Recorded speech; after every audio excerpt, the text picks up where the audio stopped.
आज हम संत नामदेव जी की जो गुरबानी में उनकी टीचिंग्स हैं उसके ऊपर थोड़ा विचार करेंगे, क्योंकि जो मेरे को पत्री सर ने बताया कि उनका जन्म कब हुआ, उनके माता पिता कौन है, कौन सी जगह में जन्म हुआ, परिवार में कितने लोग हैं, इनसे आपको क्या लेना है। वो तो हो चुका ना। उन्होंने क्या मानवता को दिया है, क्या सिखाया है, और क्या सिद्धांत दिए हैं, स्पिरिचुअल प्रिंसिपल्स क्या दिए हैं, वो जानना जरूरी है। उनके परिवार के बारे में और उनके सोशल स्टेटस के बारे में जानना आपके लिए जरूरी नहीं है। तो इसलिए अगर आप टीचिंग्स पर फोकस करोगे तो कभी भी आपको ये नहीं रहेगा कि मैं कुछ गलत तो नहीं बोल रही हूँ, क्योंकि वो टीचिंग सबसे ज्यादा इसलिए भी भरोसा आया धीरे धीरे मुझे, क्योंकि पहले तो मुझे बहुत डर लगता था। विभा मैडम जानती हैं, मैं कहती थी मैं ये नहीं करूंगी, बिल्कुल गुरबानी की बात मैं नहीं कर सकती हूँ, मेरी तो औकात नहीं है, तो मैं नहीं करती थी। तो फिर जब सर ने समझाया कि टीचिंग्स पे बात करनी है, तो और फिर वो श्री गुरु ग्रंथ साहब में वो सारी वाणी अंकित है, तो ऑथेंटिसिटी है उसकी। शब्द को प्रेजेंटेशन में लेने का, शब्द को सुनाने का, बताने का यही मतलब है कि वो ऑथेंटिक वाणी है। जब कबीर वाणी, कबीर जी के दोहे 40, सर ने कहा था कबीर चालीसा नाम से 40 दोहे बनाओ, वो अमूल्य जी को कहा था सर ने। और जब दोहे उन्होंने गूगल से यहाँ वहां से ढूंढे, हमारे पास क्या रास्ता है, गूगल ही है, गूगल से ढूंढे, तो वो लिख के उन्होंने कम से कम 50-60 दोहे पत्री सर को दिए। तो सर ने और उनको ये लगा कि अब पता नहीं ये कबीर के हैं कि नहीं है, और यहाँ वहां से उन्होंने चेक कराए। और फिर वो जब उन्होंने सर को भेजे तो सर ने कहा कि ये आप जस्सी मैडम को भेजो और उनको कहो कि गुरवाणी में जो कबीर जी के दोहे हैं उससे ये टैली करें, तो ये दोहे की ऑथेंटिसिटी आ जाएगी कि वो दोहे गुरबाणी में है, तो मतलब वो कबीर जी के हैं। तो फिर वो दोहे सारे कबीर जी के जो थे श्लोक वो सारे चेक किए, उसमें काफी सारे श्लोक जो थे वो मिलावटी थे, वो कबीर जी के थे ही नहीं। और इसलिए गुरबानी हमारे पास पैमाना है ये परखने के लिए कि वो आ, संतों की वाणी है या उस वाणी में मिलावट की गई है, उससे हम चेक कर सकते हैं। तो इसलिए फिर धीरे धीरे मुझे भी कॉन्फिडेंस आ गया कि हाँ, गुरबानी पे और टीचिंग्स पे बात की जा सकती है। क्योंकि अभी जैसे आप सुनते हो और आप भी बताते हो कि जैसे हमने श्री गुरु नानक देव जी की साखियां ली, तो आपने कहा "अरे, ये तो आपने पहले एक दिन पहले ही ये सब बता दिया था"। तो धीरे धीरे मेरे अंदर कॉन्फिडेंस आया कि उनको भी तो अंदर से ही कोई बता रहा है, और वही मुझे भी बता रहा है। तो साखियां भी वही है, शब्द भी वही है, गुरबानी भी वही है। तो फिर धीरे धीरे उस चीज में कॉन्फिडेंस बढ़ा कि नहीं, जो मुझे गाइडेंस मिल रही है, जो मुझे बताया जा रहा है वो सही है बिल्कुल। तो मैंने तब बात करनी शुरू की, और सर ने कहा कि आपकी तो ड्यूटी यही है कि गुरु ग्रंथ साहब जी में, श्री गुरु ग्रंथ साहब जी में जिन संतों की वाणी दर्ज है और जो सिद्धांत है वो आप सबके सामने लेके आओ, और आपका यही काम है। तो तब से फिर मैंने ये सब शुरू किया। तो संत नामदेव जी का जन्म 26 अक्टूबर 1270 में हुआ, और 3 जुलाई 1350 को उन्होंने ये धरती पर अपनी यात्रा पूरी की। और महाराष्ट्र में उनका जन्म हुआ, सतारा डिस्ट्रिक्ट में। और फादर उनके दमशेत जी और मदर ज्ञानी देवी जी, वाइफ उनकी राधाबाई जी, और सन उनके नारायण पुत्र। और उनके श्री गुरु ग्रंथ साहब जी में 61 शब्द हैं। आप ये सोचो कि कितना ब्रह्म ज्ञान उसमें पिरोया गया होगा। जो श्री गुरु ग्रंथ साहब जी में उनके 61 शब्द हैं नामदेव जी के। तो आज मैं एक शब्द जो ले रही हूँ, वो एक एक पंक्ति में एक एक साखी है, एक एक घटना है। शब्द है, जो गुरु देव देहुरा फिरे। अगर गुरु का ग्रेस है, गुरु की कृपा है, गुरु का अनुग्रह है, गुरु का हाथ है सिर पर, तो देहुरा जो मंदिर कहते हैं, उस समय महाराष्ट्र की भाषा में देहुरा कहा जाता है, वो भी घूम जाता है। तो कैसे देहुरा घूमा, उस पर विचार करते हैं। कि उस समय नीची जाति के लोगों को मंदिर के अंदर घुसने नहीं दिया जाता था, शूद्र कहा जाता था। अगर गलती से वो आ, परमात्मा का नाम सुन लें तो कानों में शीशा घोल के डाल दिया जाता था। अगर वो रसना से जबान से बोलें तो जबान काट दी जाती थी। और मंदिर के अंदर तो घुसना बिल्कुल अलाउड नहीं था। अब जब नामदेव जी मंदिर के अंदर सत्संग भजन कीर्तन चल रहा था, और इनकी समाधि लग गई और ये खींचे चले गए मंदिर के अंदर। अब जब मंदिर के अंदर गए और जो भी वहां के लोग थे, पंडित थे, पांडे थे, उन्होंने देखा कि ये तो नीची जाति का है और ये हमारे मंदिर में घुसा है, तो उन्होंने धक्के मार के मंदिर से बाहर निकाल दिया। अब मंदिर से बाहर निकाल दिया तो ये तो अपनी स्थिति में थे, ये तो परमात्मा से अभेद हो चुके थे। तो इन्होंने फिर वहां बाहर बैठ के अपनी दोनों जो चप्पलें हैं बजाते हुए, हाथों में पहन ली और बजाते हुए इन्होंने वहां पे गुरबानी का शब्द, मतलब गुरबानी नहीं, उस समय तो उन्होंने जो उनके अंदर से उच्चारण हुई वाणी, उन्होंने वो वाणी उच्चारण की और मस्त होके वो गाते रहे। तो तब जो मंदिर था उसका मुख घूम गया और उसका मंदिर का जो एंट्रेंस प्रवेश द्वार था वो नामदेव जी की तरफ उसका मुख हो गया। कह रहे आज भी वो मंदिर वैसा ही है। तो कितना परमात्मा अपने भक्तों को प्यार करता है। मैंने एक पंक्ति लिखनी थी और फिर मैं सो गई तो भूल गई। मैं आपको पढ़ के सुना देती हूँ।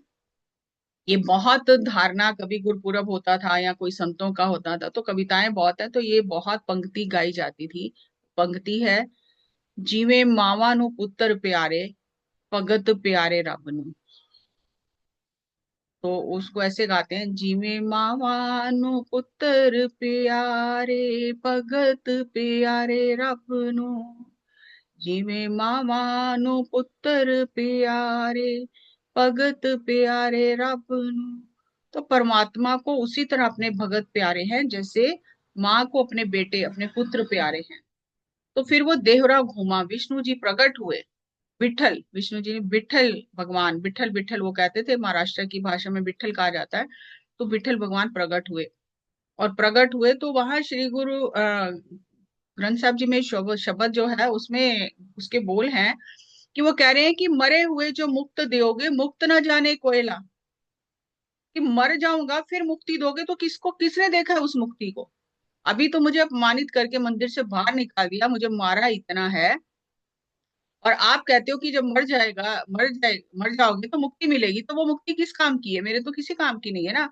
मुए हुए जो मुक्त दोगे, मुक्त न जाने कोयला। तो फिर ईश्वर ने क्या किया, फेर दिया देहोरा नामे को, पंडियन को पिछवारला, उनकी तरफ पीठ कर दी, पांडवों की तरफ, और नामदेव की तरफ मंदिर का मुख कर दिया। तो इस तरह से वो देहोरा घूम गया। अब यहाँ पे एक साखी और मुझे याद आ गई। तो अब देखो, जब नामदेव जी को 72 बार प्रत्यक्ष दर्शन हुए हैं अपने जीवन में, 72 बार, तो उनको था कि मैं, उनके मन में सूक्ष्म अहंकार आता है हर किसी को। एक अहंकार होता है, एक सूक्ष्म अहंकार होता है।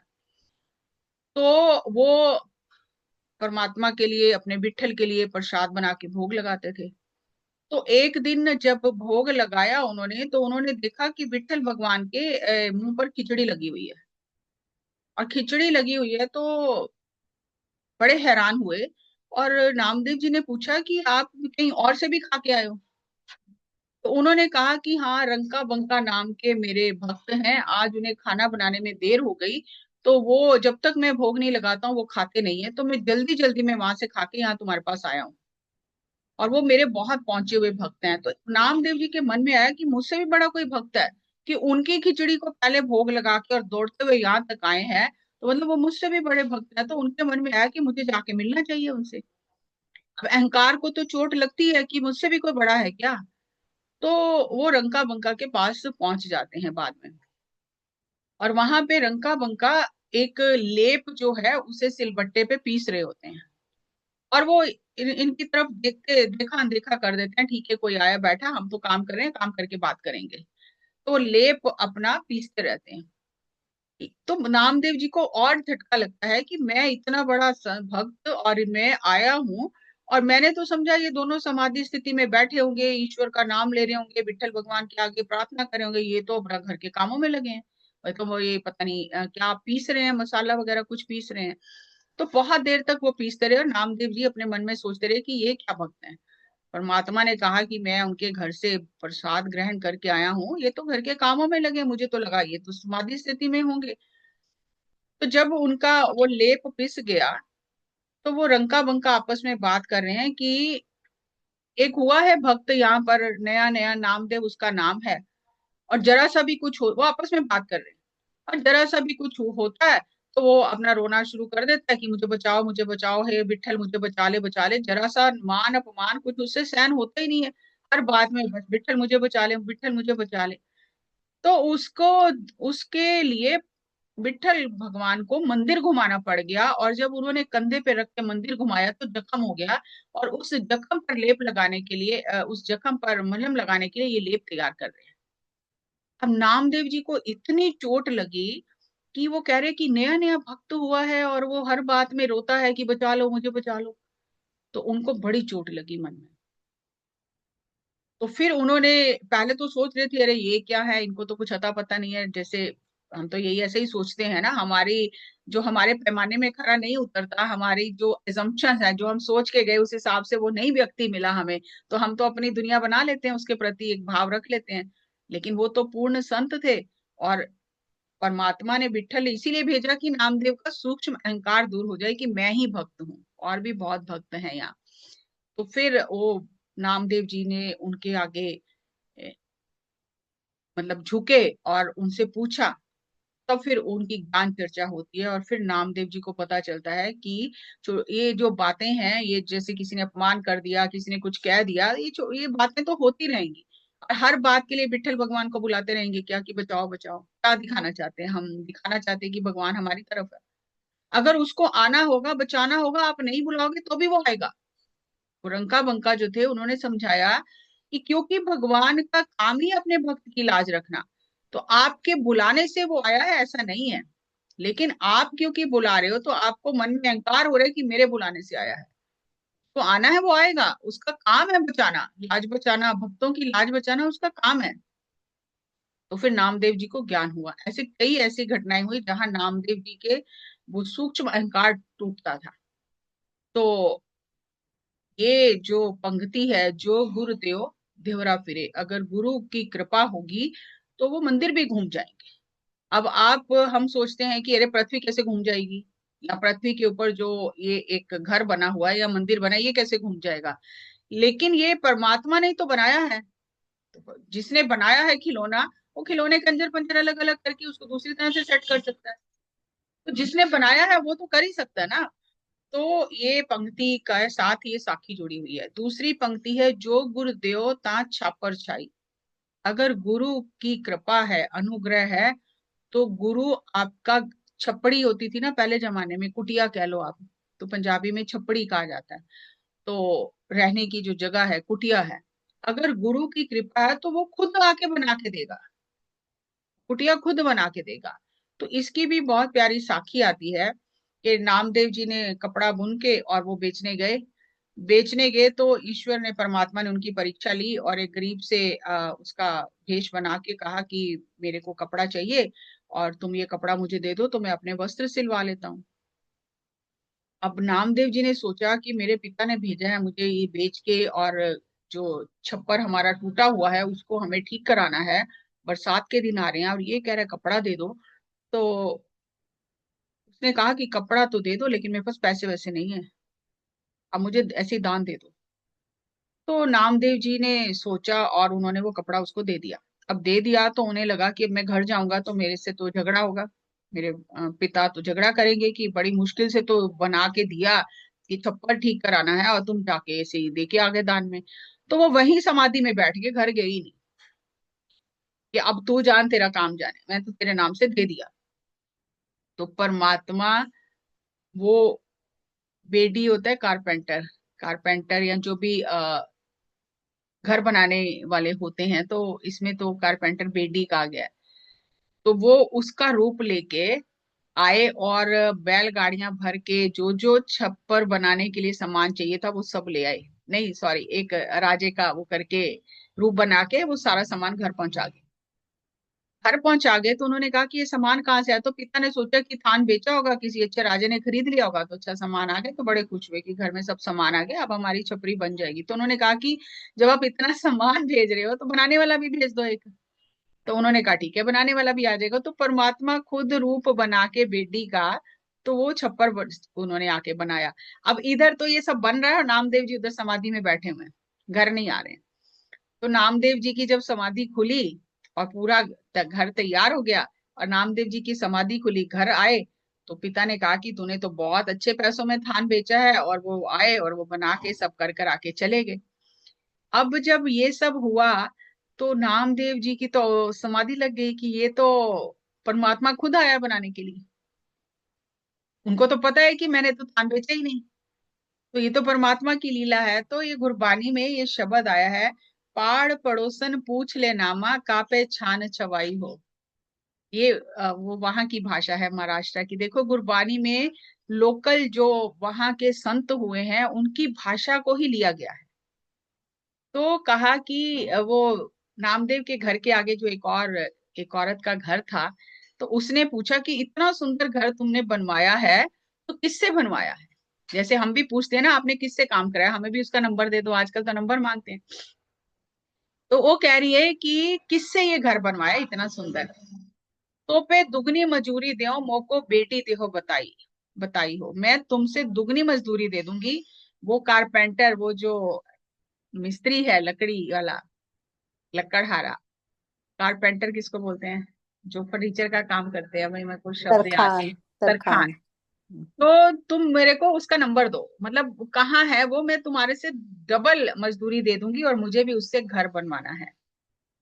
तो आगे नामदेव जी उसको उत्तर देते हैं, री बाई बेटी देन ना जाई, ओ माई सिस्टर, ओ मेरी बहन, वो बेटी ऐसा है जिसको दिया नहीं जा सकता। बेटी देख बेटी रेहो समाई, वो तो कण कण में व्याप्त है, वो दिया नहीं जा सकता। और वो जो कण कण में व्याप्त जो तरखान है, हमारे बेटी प्राण आधारा, वो मेरे प्राणों का आधार है। My carpenter is a sport of the breath of life, वो मेरे प्राणों का आधार है। बेटी प्रीत मंजूरी मांगे जो को छान छवावे हो। अब उन्होंने कहा कि मैं डबल मजदूरी दे दूंगा, तो नामदेव जी कह रहे हैं कि वो तो प्रेम की मजदूरी मांगता है।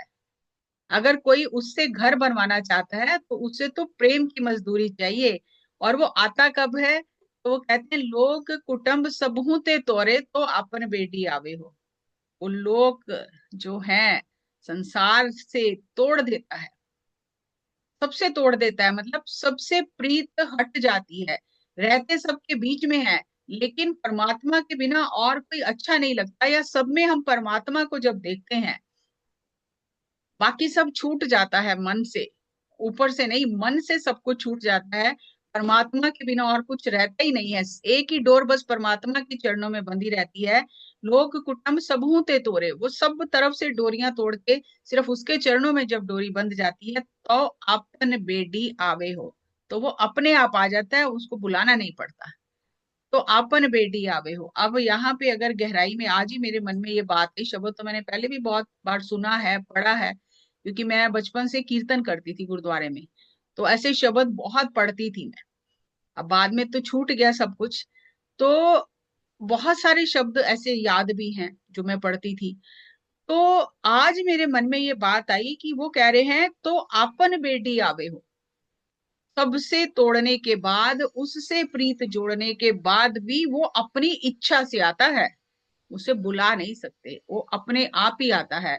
तो मेरे मन में आज ये बात आई कि जब हम कहते हैं कि हम मास्टर्स को बुला रहे हैं, है ना, आवाहन कर रहे हैं मास्टर्स का, तो जब वो कह रहे हैं कि इतना सब कुछ होने के बाद भी उसकी मर्जी होगी तो आएगा, नहीं तो नहीं आएगा, तो फिर हम कैसे बुला सकते हैं, उन मास्टर्स को कैसे बुला सकते हैं। तो ये आज मेरे मन में ये बात आई, कह रहे हैं ऐसो बेटी बरना साको सब अंतर सब ठाई हो। ये जो कारपेंटर है इसके बारे में मैं कुछ तेरे को बता ही नहीं सकता, कुछ बयान ही नहीं कर सकता, क्योंकि सबके अंदर है और हर जगह में है। एक तो है सिर्फ सबके अंदर है, वो ठीक है सबके अंदर वो है, लेकिन वो तो कण कण में है, हर जगह में है, कोई ऐसी जगह ही नहीं है जहां वो नहीं है। गूंगे महा अदित रस चाख्या पूछे कह न जाई हो। जैसे अब कोई गूंगा है और उसको महा रस पिला दिया जाए, अमृत पिला दिया जाए, और उससे पूछा जाए कि बता कैसा लग रहा है, तो क्या बताएगा, वो कुछ भी बता नहीं सकता है। बेटी के गुण सुनरी बाई जलद बांध धू थाप्यो हो। कह रहे हैं कि उस कारपेंटर के, उस तरखान के तो गुण सुनना चाहती है तो सुन, वो चलते समुद्रों को रोक सकता है, वो सर्वे सर्वा है। ये मेरी बहन, वो चाहे तो चलते समुद्रों को रोक सकता है, और वो ऐसा है जिसने ध्रुव जो भक्त हुआ है, ध्रुव भक्त जो हुआ है, सबसे ऊंचा स्थान, सबसे ऊंची पुरी उसको बना के दी है ध्रुव भक्त की। सबसे ऊंची पुरी, जितनी भी ये पुरियां हैं, ये जन्म साखी में आता है, ये जितने हुए हैं ना प्रहलाद, ये जितने हुए हैं संत, इनकी अलग अलग पुरियां हैं। जैसे अलग अलग, जैसे आप समझो स्टेट्स है, ऐसे ऊपर एस्ट्रल वर्ड्स में इनकी अलग अलग जगह है, अलग अलग पुरियां हैं। तो वो कह रहे हैं कि जो ध्रुव भक्त हुआ है उसकी पुरी सबसे ऊपर है, सत्यलोक के बिल्कुल सामने। और आज भी देखो हम कहते हैं ना ये ध्रुव तारा है, सबसे ज्यादा चमक उसी तारे की है। तो वो चमक साधना की है, वो साधना की चमक है। तो कह रहे हैं कि वो जो परमात्मा है, जो वो कारपेंटर है, तरखान है, उसने सबसे ऊंचा स्थान ध्रुव भक्त को दिया है, जिसे हम ध्रुव तारा कहते हैं। नामे की स्वामी सी बहौरी लंक विभीषण अपयो हो। तो कह रहे हैं कि नामदेव का जो स्वामी है, जो ये कारपेंटर है, उसने लंका जाके सीता को वापस लाए और विभीषण को वहां का राज्य दिया। मतलब वो जो कारपेंटर है, वो जो तरखान है, जो कोई सोच भी नहीं सकता, वो सब कुछ कर सकता है, क्योंकि सब कुछ उसी के अधीन है, उसी का बनाया हुआ सब कुछ है। तो ये जो उसने जो हमने पिछली उसमें शब्द लिया कि जो गुर देव ता छापर छाई, तो एक एक पंक्ति के पीछे कितनी बड़ी साखी है। एक आगे पंक्ति आती है, जो गुरु देव सेज निकसाई, अगर गुरु कृपा करे, अनुग्रह करे, तो जो पानी में डूब गया है पलंग, बेड, वो भी तर के ऊपर आ जाता है। अब ये एक साखी है कि नामदेव जी को, वहां का जो राजा था, जब नामदेव जी की बड़ी महिमा हो गई और चारों तरफ जय जयकार हो गया, तो राजा के मन में आया कि चलो मैं इनको घर बुलाता हूँ। और राजा ने इन्हें घर बुलाया।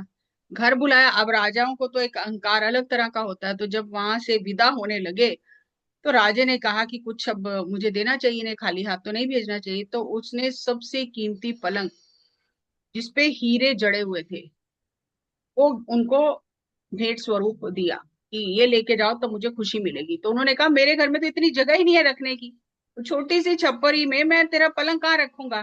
तो बोले नहीं, आप नहीं लेके जाओगे तो मुझे अच्छा नहीं लगेगा, आप लेके जाओ। मतलब वो अहंकार दिखाना चाहते हैं कि देखो मेरे पास ये पलंग है, और मैं, आपने तो कभी ऐसा देखा भी नहीं होगा, हीरे जवाहरात मैं आपको दे रहा हूँ। लेकिन उनके बहुत मना करने के बाद भी राजा ने अपने जो सिपाही थे उनको कहा कि इनके घर पलंग छोड़ के आओ। अब वो सबने कहा कि राजा दे रहा है तो मना नहीं करना चाहिए आपको, आप ले लो। तो वो जबरदस्ती राजे के लोग वो पलंग ले लेके इनके पीछे चल पड़े। अब रास्ते में आई नदी। नामदेव जी ने कहा देखो राजा ने दिया, मैंने लिया, उसका राजा का काम खत्म हो गया। अब मैं जो भी करूं, अब मेरा है ना, मैं जो भी करूं, तो एक काम करो, ये नदी में डाल जाओ, गिरा दो नदी में, मेरे घर में जगह नहीं है रखने की, नदी में फेंक दो। अब वो उन्होंने देख ली थी नामदेव जी की भी शक्ति, चमत्कारी। तो वो पलंग उन्होंने नदी में फेंक दिया और चले गए, और जाके राजा के पास चुगली की कि इतना कीमती पलंग आपने दिया, वो संत उसको ना आता ना पता, ना हीरे जवाहरात देखे, और पलंग आपने इतनी, आपकी मान भी नहीं रखा आपकी बात का, वो नदी में पलंग बहा दिया। अब ये तो घर आ गए बेफिक्र होके, और राजे को तो नींद नहीं आ रही है कि मेरा इतना कीमती पलंग नदी में कैसे बहा दिया। तो अब मैं वापस कैसे मांगू, क्योंकि अब संतों को दिया हुआ दान चीज वापस मांगी नहीं जा सकती। तो मैं कैसे वापस मांगू, और मैं उनको नीचा दिखाना चाहता हूँ, क्योंकि अब वो पलंग जब नदी में डूब गया तो निकालेंगे कहाँ से, और मैं उन्हें नीचा दिखाना चाहता हूँ। तो उसने, राजा ने बहुत अपना दिमाग लगाया, सारे मंत्रियों ने दिमाग लगाया, तो ये आखिर में फैसला हुआ कि आप नामदेव जी को जाके कहो कि वो मेरे बच्चे का पलंग था, और मेरे बच्चे को उस पलंग के बिना नींद नहीं आ रही है, वो रो रहा है बहुत, तो पलंग वापस कर दो, मैं कोई और पलंग दे दूंगा, तो आप वो बच्चे का पलंग वापस कर दो, मेरा बच्चा सो नहीं रहा। अब बात तो अपनी शब्दों में ढक के उन्होंने भेज दिया बंदा। तो नामदेव जी कहने लगे मैं कहाँ से वापस लाऊं, वो तो डूब गया नदी में। कहने लगे नहीं, राजा बहुत गुस्सा करेगा, उसका बच्चा रो रहा है, तो आप पलंग वापस करो। अब नामदेव जी ने देखा कि अब ये तो जिद हो गई है, तो उन्होंने कहा ठीक है, राजा को कहो कि पलंग वापस लेना तो नदी के किनारे आ जाए। अब बाकी लोग तो होते हैं कि हम भी तमाशा देखने चलेंगे क्या होता है, बाकी तो तमाशा देखने वाले होते हैं। अब नामदेव जी भी आ गए, राजा भी आ गया, राजा के सारे मंत्री भी आ गए, सब और भी नगर के लोग इकट्ठे हो गए, देखते हैं अब क्या होता है। तब नामदेव जी ने उस समय कहा परमात्मा को कि जी कि अब ये राजा का पलंग तो वापस करना है। तो उन्होंने राजा को कहा कि नहीं, उन्होंने कहा कि परमात्मा को कहा राजा का पलंग वापस करना है तो पलंग बाहर निकाल दो। तो जो राजा ने पलंग दिया था उससे उसी तरह के हूबहू, उससे भी कीमती पलंग कई बार आ गए। तो राजा हैरान हो गया कि ये क्या हुआ। तो उन्होंने, नामदेव जी ने राजा को कहा जो तेरा है वो पहचान ले।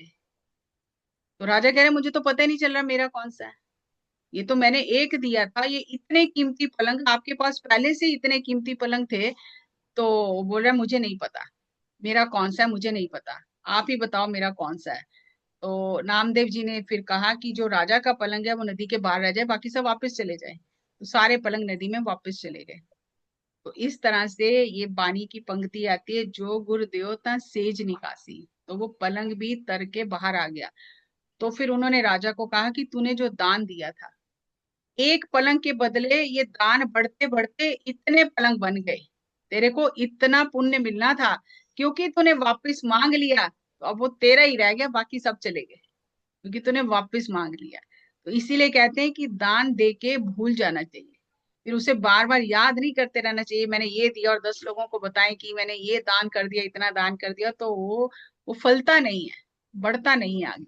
तो ये है। और एक और जो नामदेव जी की, मैं पूरी साखी तो नहीं ले रही हूँ, मैं एक गुरबानी का भी शब्द भी पूरा नहीं ले रही हूँ, लेकिन उसका जो भी मुझे समझ आया वो आपसे शेयर कर रही हूँ।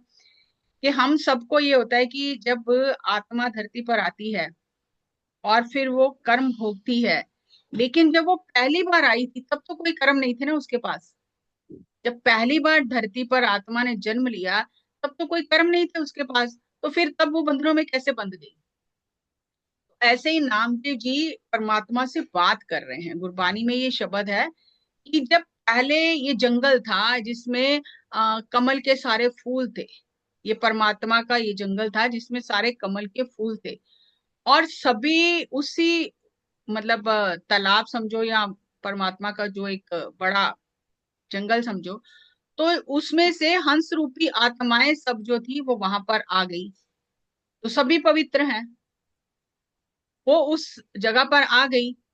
और जो कृष्ण है, जो विठल हैं, उन्होंने सृष्टि में एक नाच शुरू किया। एक एक परमात्मा ने एक सृजन करके एक नाच शुरू किया, जैसे हम कहते हैं ना कि एक ड्रामा लिखा और ड्रामा वो फिर प्ले किया। तो परमात्मा ने, कृष्ण ने वो एक सृजन शुरू किया और जितनी आत्माएं थी वो नाचने लगी। अब वो कहते हैं कि पहले तो सिर्फ परमात्मा ही था, और उसकी चेतन सत्ता से फिर ये आत्माएं आई और परमात्मा ने उनके वो जो आत्माएं प्रकट हुई, पवित्र आत्माएं, फिर ये एक सृष्टि का नाच शुरू हुआ। और उस जो परमात्मा की शक्ति है, जो प्राइमल बीइंग है, जो मूल स्रोत्र है शक्ति का, उसने सबसे पहले उसमें से अपनी माया बनाई। अब जब माया परमात्मा की बनी तो परमात्मा ही सब कुछ है, माया भी परमात्मा है और माया के बिना भी परमात्मा है। पहले सिर्फ परमात्मा था, फिर परमात्मा ने अपनी माया बनाई और ये सभी आत्माएं बनाई। तो सब कुछ पवित्र है क्योंकि परमात्मा पवित्र है और उसने सब कुछ बनाया है। तो कह रहे ये परमात्मा का एक बहुत सुंदर बगीचा बन गया, हर का बागरा नाचे पिंडी में सागरा। अब ये परमात्मा का बहुत सुंदर बगीचा बन गया, जैसे एक पानी का घड़ा होता है और उसमें एक बूंद जो है नाचती रहती है। तो ये सभी जो आत्माएं हैं, इसमें पुरुष और स्त्री का कोई वो नहीं है भेद, वो सारी ही गोपियां हैं और परमात्मा के आगे सभी नाच रही हैं। पुरुष एक परमात्मा है, या कृष्णा को भी मीरा जी कहते हैं ना, कृष्णा ही है पुरुष, बाकी सभी गोपियां हैं। तो वो कह रहे हैं कि वो सारी गोपियां उस परमात्मा रूपी कृष्ण के आगे, पति के आगे नाच रही हैं। और इसमें कोई भी संदेह नहीं है इस बात में, और ना कोई इस बात में झगड़ा है कि ऐसा कैसे है, ये ऐसा ही हुआ है कह रहे हैं। और परमात्मा और परमात्मा की रचना एक ही है, अलग अलग नहीं है। परमात्मा और उसकी रचना उससे अलग नहीं है, एक ही है। और ये जो संसार रूपी चक्र चल रहा है, जैसे कुम्हार एक घड़ा बनाता है, आपने देखा वो चाक चलता रहता है और अंदर बाहर हाथ देके वो बनाता है। तो कह रहे कभी कोई हिस्सा ऊपर चला जाता है, कभी नीचे चला जाता है, इसी तरह संसार भी इसी तरह वो चाक जैसे चल रहा है, ये संसार चल रहा है, कभी कुछ ऊंचा हो जाता है, कभी कोई नीचा हो जाता है।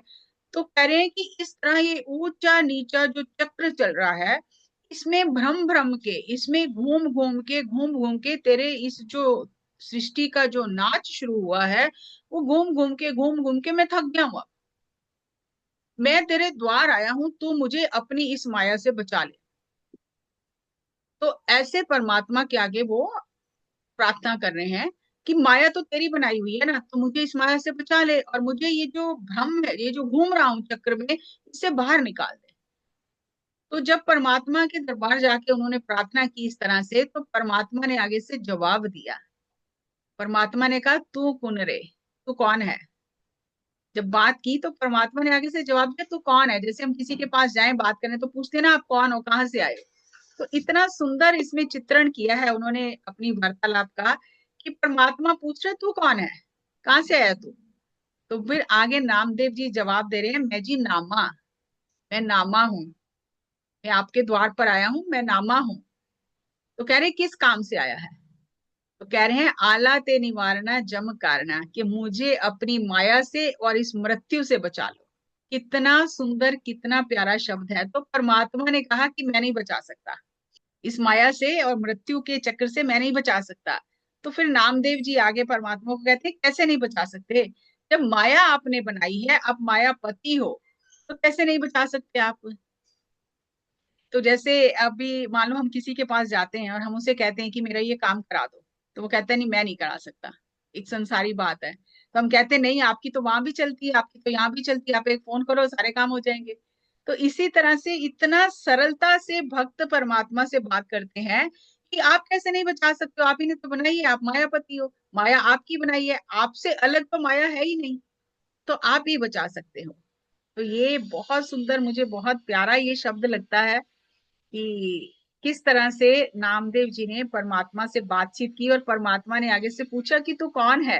तो कह रहे, मैं जी नामा, मैं नामा हूँ, मैं आपके द्वार आया हूँ, मुझे अपनी इस माया से और जन्म मरण से बचा लो, क्योंकि आप मायापति हो और ये सब कुछ आपने ही बनाया है। जो मुझे समझ में आया मैंने आपके साथ शेयर किया, बहुत मुझे अच्छा लगा, मुझे भी समझ आती है। So thank you, thank you, thank you.